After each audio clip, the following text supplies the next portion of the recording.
accepter un amendement qui irait à l'encontre de leurs intérêts. Monsieur Alfonsi. Monsieur le Président, merci. La future politique de cohésion est soumise au vote du Parlement européen après un long processus engagé dès le début de cette mandature. Un projet de renationalisation de la politique de cohésion était alors avancé, auquel nous avons fait barrage jusqu'à ce que la nomination du nouveau commissaire, M. Hahn, y mette fin. Suite à des débats préliminaires, une nouvelle architecture pour ces fonds, avec la création des régions de transition, a été retenue. Cela met en place une vision d'avenir de la convergence entre les régions d'Europe, au-delà du seul rattrapage de niveau pour les régions historiquement les plus en retard. C'est un acquis important.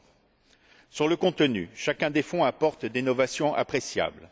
Le fonds de cohésion, avec des objectifs environnementaux affirmés. Le FEDER, dont le verdissement est une réelle satisfaction pour notre groupe, avec notamment l'objectif de lutte contre le réchauffement climatique, garanti comme prioritaire dans chacune des régions d'Europe. La coopération territoriale européenne a également un contenu satisfaisant, mais notre déception est très grande quant aux arbitrages financiers qui ont sacrifié cette politique, qui est pourtant la plus emblématique en termes de construction européenne. Pourtant, l'extension et la simplification du règlement GECT permettaient d'espérer de grandes avancées dans les 5 prochaines années. Hélas, nous serons enfermés dans un carcan financier extrêmement défavorable.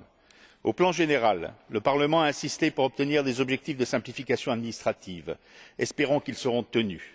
Enfin, on ne peut passer sous silence la logique inacceptable qui subordonne une politique qui lie l'Europe à une région d'Europe à une macroconditionnalité dépendante de l'État membre. Cela est tout à fait inacceptable dans son principe même. Certes, il faut faire la part des choses et ne pas jeter le bébé avec l'eau du bain, mais à l'évidence, cette mesure est une régression très grave imposée par les États membres au détriment de la construction européenne. Merci. Mr. Van Dale, bitte. Monsieur Van Dalen, Monsieur le Président, les fonds européens vont disposer de quelques 400 milliards d'euros, une montagne d'argent.